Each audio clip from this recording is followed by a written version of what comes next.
nouvelle pour le groupe Nexter. Florence Parly, ministre des Armées, en visite sur le site industriel rouennais, a annoncé l'attribution du contrat du véhicule blindé multirôle léger à Nexter, en co-traitance avec Texelis.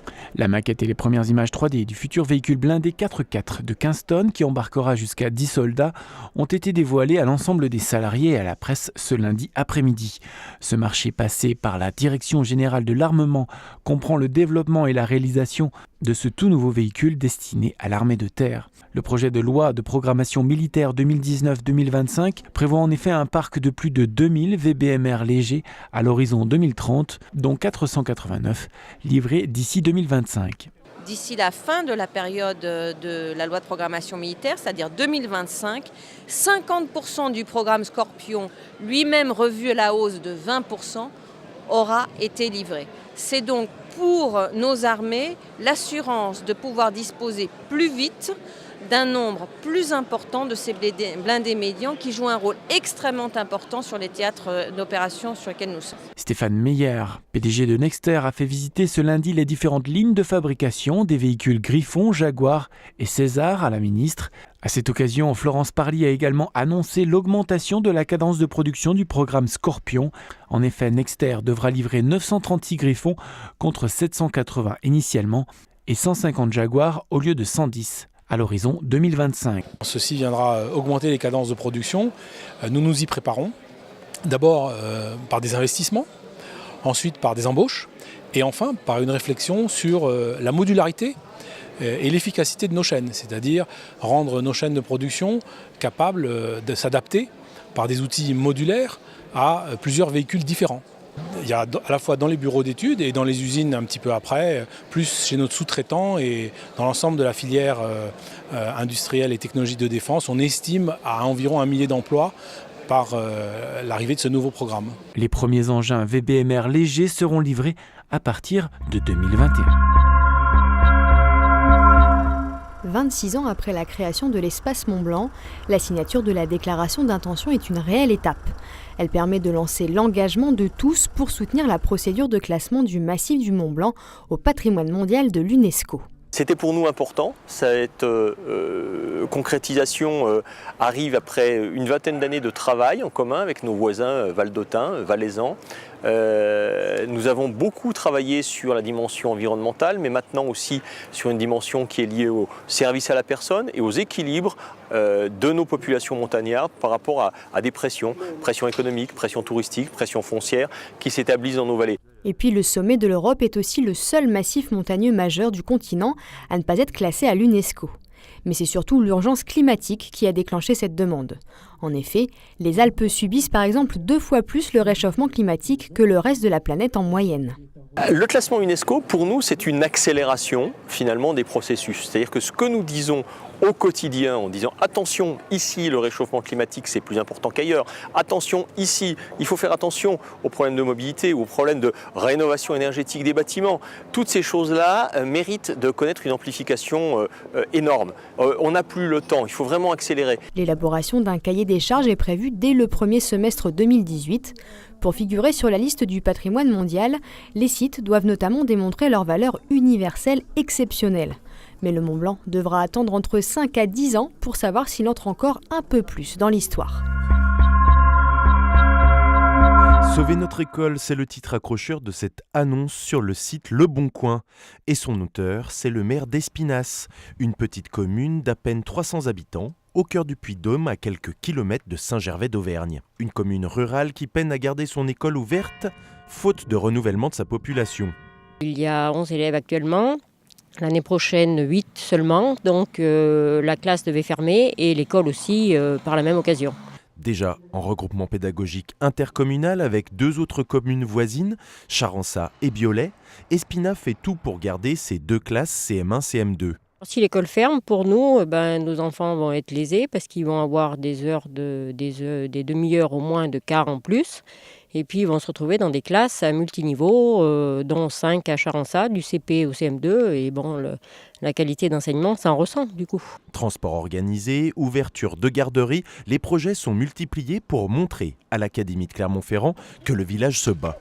On est dans une zone quand même où les 3 communes sont regroupées, mais il y a des villages éloignés. Donc on a dit c'est quand même bien de conserver nos écoles afin que les enfants n'aient pas des kilomètres à parcourir. Donc ils ont vraiment été conscients de cette difficulté et aussi de la difficulté à conserver aussi les familles, parce que justement il y a peut-être des familles qui auraient envoyé leurs enfants ailleurs pour éviter une classe à 5 niveaux. Avec la démarche du maire sur Le Bon Coin, la commune fait parler d'elle. Et c'est essentiel pour trouver de nouveaux habitants. À proximité de l'école, justement, plusieurs logements attendent de nouveaux locataires. Et cette annonce crée un écho à leur promotion. Ça a bien marché puisque j'ai reçu 30 appels par 30 familles qui ont été intéressées. Donc moi, je l'ai réorienté sur Office pour qu'il fasse offre d'appel à une location. Une mobilisation qui marche puisque l'académie de Clermont-Ferrand a décidé de garder les classes ouvertes pour l'année prochaine. Reste à l'office de trouver de nouvelles familles adaptées à la demande du village pour éviter un nouveau sursis en 2019. Aujourd'hui, depuis et l'annonce du Bon Coin et le tweet de l'office, on n'a pas enregistré de nouvelles demandes. Pour autant, on est en contact étroit avec la mairie pour justement pouvoir échanger régulièrement sur des contacts éventuels que la mairie pourrait avoir pour pouvoir ensuite donner une suite favorable à des personnes, à des familles qui souhaiteraient s'installer sur la commune d'Espinasse. Dans le Puy-de-Dôme, 29 classes sont en fermeture annoncée pour 2018-2019. 6 ont été sauvées, dont celle d'Espinasse.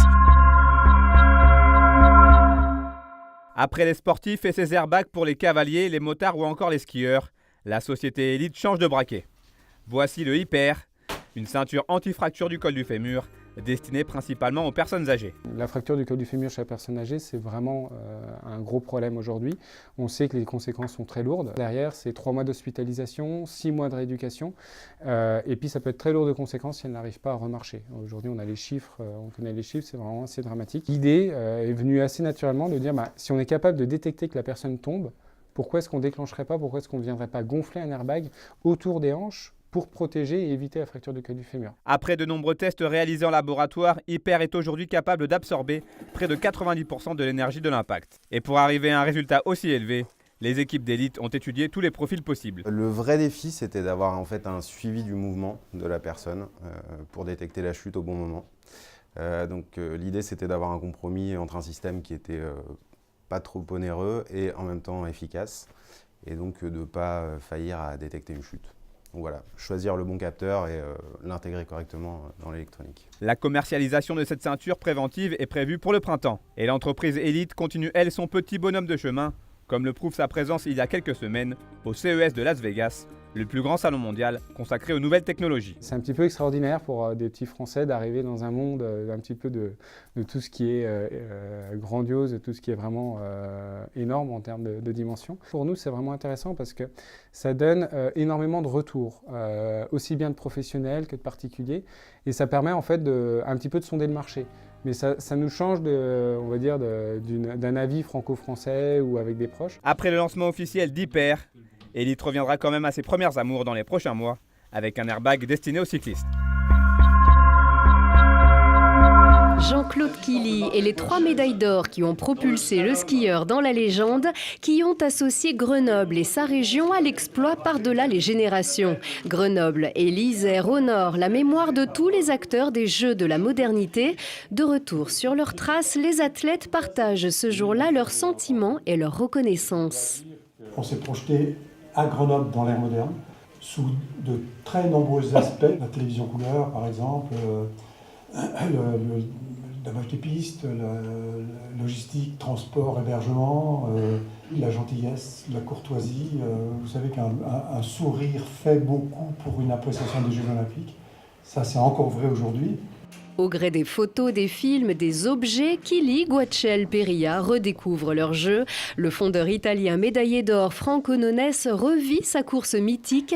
Pas un instant ici sans qu'un flash leur rappelle leur popularité, comme s'ils revivaient la ferveur des Français et la pression aussi. Après Portillo, on était la meilleure équipe du monde, on avait gagné plein de médailles. Mais Grenoble, il fallait se les farcir et... Donc c'était un monument à gravir et on était très heureux. Et je suis très heureux 50 ans après qu'on qu'on puisse parler de tous ces bons moments encore. Des bons moments qui ont inspiré Grenoble et les Isérois pendant un demi-siècle, leur flamme ne semble pas près de s'éteindre. Oiseau et moi, et vraiment ça c'est génial. Coup de chapeau à Camille Bessac, à 14 ans tout juste, elle est devenue la plus jeune pilote de planeur de France. Elle a été lâchée en solo le jour de son anniversaire. J'avais l'impression d'être seule, vraiment. Et en même temps pas seule parce que je savais qu'ils étaient avec moi en bas et qu'ils ne me laisseraient pas vraiment seule. Et en fait, le moment où j'ai vraiment compris que c'est moi qui décidais où j'allais, c'est quand je me suis détachée du remorqueur. On fait un pari de confiance sur des personnes qui sont très jeunes, moins de 15 ans, pour apprendre à piloter. Et avant même peut-être de pouvoir prendre une mobilette, déjà on leur fait confiance et ils ont vraiment développé toute la concentration, toute la motivation pour les acquis fondamentaux. Camille est élève en seconde au lycée La Favorite à Lyon et après son brevet d'initiation, elle n'entend pas s'arrêter là. En fait, ça fait 2-3 ans que je sais ce que je veux faire, c'est aller dans l'espace, être astronaute, parce que je trouve ça vraiment formidable, en fait, de pouvoir aller si loin, de voir autre chose. En fait, je crois qu'il faut avoir de grands rêves pour en réaliser une partie au moins. Et je suis ravie pour elle qu'elle ait des ambitions et qu'elle se donne surtout les moyens de les atteindre.